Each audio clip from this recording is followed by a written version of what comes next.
Yes, welcome back. So in the last topic we were discussing about the mechanical properties of a material, where about the plasticity, and we discussed about the ductility. So the ductility is nothing but an which exhibits a deformation in longitudinal direction under the applications of tensile force before the failure. So where we can able to see the major example of these materials are mild steel, brass, aluminium, nickel, zinc, tin, and lead. By these are the good materials for an ductility. That is, whenever we want to deform any material in a longitudinal direction, so these materials we can able to prefer for that particular application. So next one is about an brittleness. So brittleness is nothing but an it is a property of a material which exhibits a little or no yielding, means that is before failure. So it does not provide any yielding. So generally the brittle materials are having a higher strength in compression than the tension.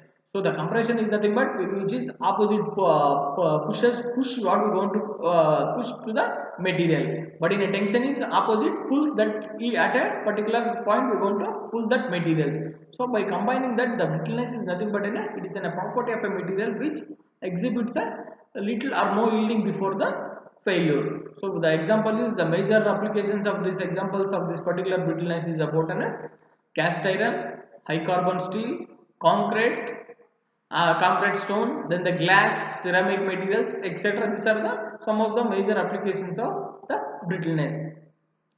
So next one is about malleability. So malleability is it is a property of a material which permits the material to be extended in all the directions without the rupture or without any obstacles.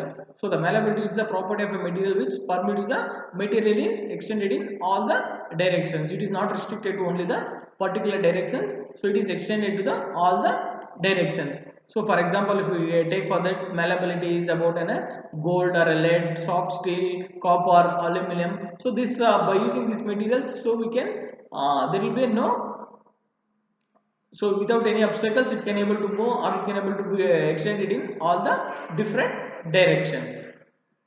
So next one is about the strength. The strength is nothing but it is the ability of the material to resist the external applied forces without or breaking or yielding. So when what is the strength is nothing but the material or the material or an object which is resist the externally applied forces or externally applied loads without breaking or yielding. That is what we call as a strength.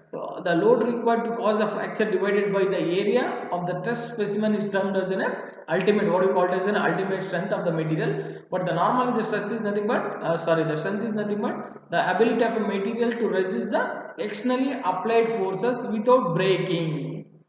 Next one is about toughness. So the toughness is nothing but it is a property of a material which enables it to absorb the energy without fracture. For example, any stored energy, that is what we call it as a resilience or any stored energy. So for example, if you consider any stored energy or a resilience energy is nothing but a shock absorber, or we call it as a spring. So whenever you are going to observe the apply the load on that particular object, so it absorbs the load, means whenever the spring apply a load on the spring or a shock absorber, so it goes back to its bottom. At the bottom it absorbs the load. Once after releasing the particular load, it releases that particular energy without any fracture or without any failure. That absorbed energy or energy what we call it as a resilience. So this toughness is nothing but a property of a material which enables it to absorb energy without the fracture or without the failure of the particular material. So again, next one is about the hardness. So the hardness, it is the ability of the material to resist the indentation or surface absorption. So the main thing of the hardness is nothing but whenever you are placing or placing any sudden loads or an impact or shock loads, so that we can able to measure per unit volume of the material by action gradually increasing the tensile load. So that tensile load may cause whenever we are testing, so the indent will be there on that particular materials. So the hardness of the material is nothing but to measure the terms of energy required per volume. So next one is about the stiffness. What do you mean by the stiffness? So the stiffness is nothing but it is the ability of the material to resist deformation under the stresses. So the main thing of the stiffness is measured by the under the deformation takes place under the stresses.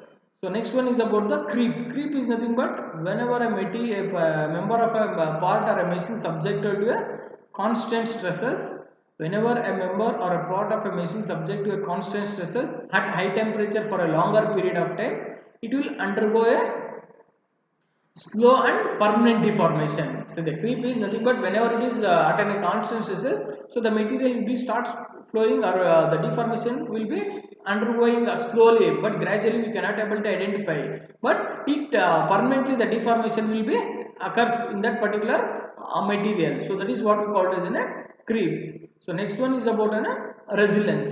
So the resilience is nothing but it is a property of a material to absorb the energy and resist the shock and impact loads.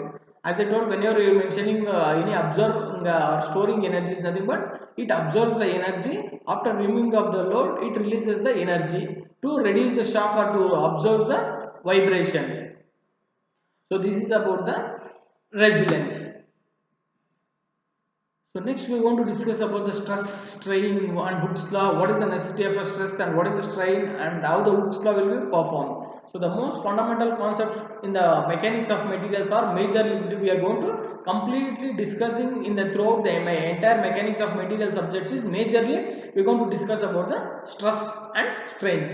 So whichever the topic or whichever the concept if we are going to take, so the basic fundamentals will be the stress and strains, how the stresses will be developed and how the strain will act according to the stress developed inside the material. So if we considering any object or any material, so mainly first we are going to discuss in this particular mechanics of materials is about the stresses and strains. So where you can able to see this concept can be illustrated in the most elementary by considering a prismatic bar subjected to an axial force. We can able to see both the axial force has been applied and a prismatic bar straight structure. This means how we going to see the member or a material in a compression or in a tensile load. So it is now it is in the if we the RMR, that is we going to pulling the load on the prismatic bar is nothing but a tensile load. When you are compressing, that is by RF from this side both the ends, that is we are pushing that material or an object, that is what we call it as compression, compressive stress.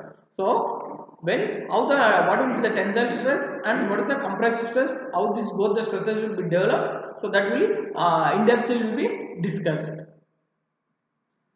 First stress, we are going to discuss about the stress. What do you mean by stress? So even the humans also will feel the stress. How? But the comparing between the material stress and human stress are different. So the stress is nothing but when a body is acted upon some external force. So whenever we are going to apply some any external forcing or internal resisting external forcing on the particular object or a material, that will be developed the stresses. So for example, if you take any, I am applied a load on some material, that is load P is internal resisting force is set up in the body, such a body is said to be in the state of stress. So this is what the general definition of the stress is. So when a body is acted upon an external force, with the external force acting only, then only the stresses will be developed on this particular material. So the resistance, what the resistance is offering against the load or a deformation, that is what we call it as a stress. See, when we are applying any load on the material, so the material has to be resist that particular loads. What is the external load is acting on that particular material, the resistance offered against that particular load, what the load is acting against that particular load, that what the application is developed on that particular load, that what we call it as generally the stress. So for the stress, the formula is load by cross sectional area. So load is nothing but what is the load is acting on that particular material, and how much area of that load is acting on how much area of that particular material, that is what we call it as a cross sectional area. So this is mainly called about the stress. And the next one is about the different types of stresses. So first we discuss about what are the major stress. Next we discuss about what are the different types of stresses. That is, one is normal stress. Again in that further it has been classified into tensile stress, compressive stress. Then we have discussed. Then again it is next further classification shear stress, bearing stress. So these are the some of the major stresses that has been developed, and that stresses we are going to be discussed in depthly in this about in the this mechanics of material. So first one is about the normal stress, whether it might be a stress occurs, that is generally stress occurs when a member is loaded by an axial force